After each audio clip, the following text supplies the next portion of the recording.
bukannya untuk kita menggunakan aset kita untuk pergi berperang. Kalau kita pergi hantar kita punya aset pergi berperang, maka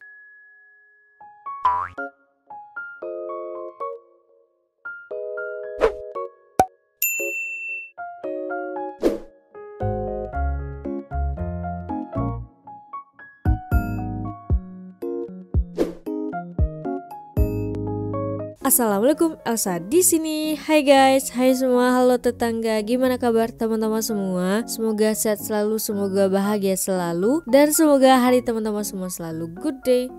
Hari ini aku bakalan nge-reaction salah satu video dari Marjans TV. Langsung aja di subscribe guys. Jadi videonya tentang kenapa Malaysia tidak hantar askar ke Palestina.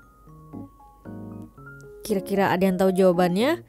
Kalau ada yang tahu bisa langsung komen aja. Tapi kalau ada yang penasaran sama jawabannya, nanti kita lihat sama-sama ya. Tapi sebelum dimulai video reactionnya, seperti biasa aku mau ngajakin teman-teman semua dulu untuk subscribe channel ini dan aktifkan lonceng notifikasinya supaya tidak ketinggalan updatean terbaru dari channel ini. Dan bagi teman-teman yang mau request, bisa banget DM di Instagram aku di @elsawidantiputri. Jangan lupa untuk di follow. Yaudah, tanpa berlama-lama, tanpa membuang masa, jomlah kita mulai video reactionnya. Are you ready? Let's go. Hai, Assalamualaikum, nama aku Alif. Selamat kembali ke channel aku. Thank you so much sebab still melekat dekat channel aku, still menanti video-video aku. Aku ingin meminta maaf kepada korang semua yang menanti video-video aku. Dah hampir seminggu ni aku tak upload. Boleh tahan juga lamanya, aku hanya buat live saja untuk beberapa kali. Ini kerana korang tahu lah ada masalah-masalah tertentu dekat akaun aku dan sebagainya. Dan itulah yang membuatkan aku tak upload buat seketika waktu ini. Tetapi jangan risau, semua dah kembali normal dan akhirnya aku boleh kembali bergiat aktif seperti biasa untuk menghasilkan video-video untuk korang semua. Jadi tanpa melengahkan masa, pada hari ini guys, aku masih ingin membincangkan tentang apa yang berlaku pada ketika ini dan saat ini, iaitu keadaannya semakin meruncing di negara saudara kita, tak lain dan tak bukan Palestin. Di dalam isu Palestin dan negara Israel ni yang telah berpuluh-puluh tahun lamanya pergolakan ini, on and off, tapi macam biasa apabila tibanya bulan Ramadan, dan kat situlah kita dapat lihat mereka bukan serangan orang. Setiap kali Ramadan, boleh dikatakan hampir setiap Ramadan itulah terjadi. Apabila benda-benda ni berlaku, kita punya perasaan sebagai saudara se-Islam kita yang sedang menipu malang dan sebagainya, kita rasa marah, kita rasa membuat-buat. Dan apabila kita dah start marah, dan pada ketika itulah kita mula mengeluarkan kata-kata yang marah, kita mula maki, kita mula menuding jari ke pelbagai pihak dan sebagainya. Dan benda yang paling famous yang sering kita keluarkan dan sering kita luahkan adalah kenapa Malaysia tak hantar askar, kenapa kita tak bantu, kenapa ramai negara-negara kat sini, negara-negara Arab dan jiran-jiran semua tak membantu. Jadi hari ini kat sini kita akan bincangkan kenapa Malaysia tidak menghantar askar untuk berperang di Palestin. Aku tak nak cerita pasal kenapa orang Arab keliling semua tak tolong dan apa sebagainya, sebab itu kau sendiri fahamlah. Masing-masing nak jaga bontot masing-masing tak nak terjadi seperti rakan-rakan ataupun negara-negara Arab lain yang menentang dan sebagainya. Tengok apa jadi, dan masing-masing terus menjilat bontot dan sebagainya. Dan akhirnya kita dapat lihat wajah sebenar pemimpin Arab kat luar sana. Kadang-kadang kita sendiri terlampau membangga-banggakan dan mengagung-agungkan bangsa Arab kat sana kan. Macam korang ni adalah yang terbaik lah, orang ni paling pandai agama dan sebagainya. But the end of the day, human are still human guys. Yes, jadi pada hari ini aku ingin share 4 critical reason kenapa Malaysia tak hantar askar-askar kita untuk berperang. Yang pertama, kita adalah anggota NAM. Malaysia adalah anggota kepada Non-Aligned Movement, NAM. Kalau korang pernah dengar lah. Kalau korang tak dengar, korang boleh search Google dah apa itu NAM. Aku bagi sedikit sebanyak ringkasan tentang apa itu NAM ya. Non-Aligned Movement ataupun NAM ini ditubuhkan pada ketika zaman Perang Dingin yang dulu.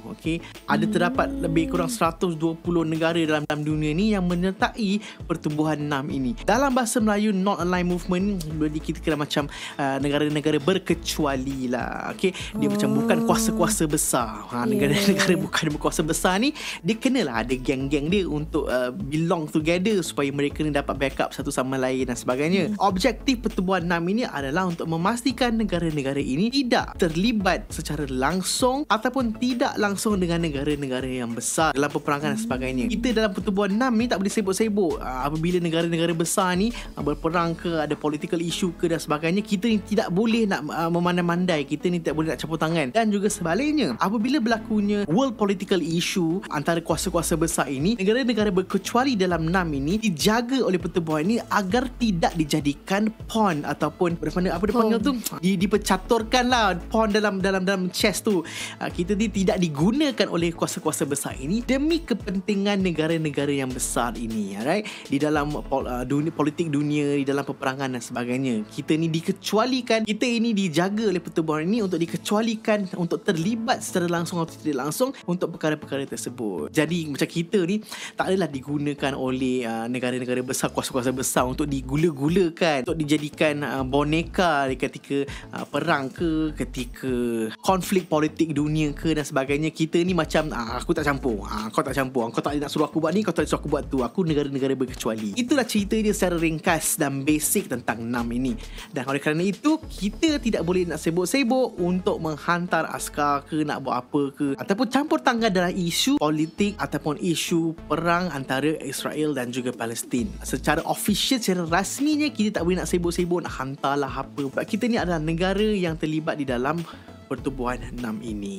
Faham? Okey, itu salah satu seterusnya alasannya adalah sebab kedua. Sebab kedua, kenapa kita tidak menghantar askar kita untuk pergi berperang di Palestin? Ini kerana Malaysia tertakluk di dalam United Nations punya Charter tahun 1945. Dan apabila kita berada di dalam UN ini dan kita telah sign Charter tahun 1945 tu, ia menyatakan bahawa Malaysia ataupun negara-negara yang terlibat di dalam UN ini tidak boleh menghantar militeri sebagai bantuan peperangan ataupun war aid. Okey, apa yang kita boleh buat adalah menghantar askar kita bagi peacekeeping mission, misi-misi pengaman sahaja. Oleh kerana itulah, dan apabila askar kita dihantar ke tempat-tempat seperti ini, ada kalanya mereka tidak dibekalkan senjata langsung atas nama peacekeeping. Dan jika kita nak hantar askar kita bagi mission peacekeeping ini ataupun misi pengaman ini seperti di Bosnia dan sebagainya, kita perlu mendapatkan kelulusan United Nations dahulu. Yes, kalau kita tidak dapat release ataupun permission daripada UN, kita tidak boleh suka-suka hantar kita punya militeri,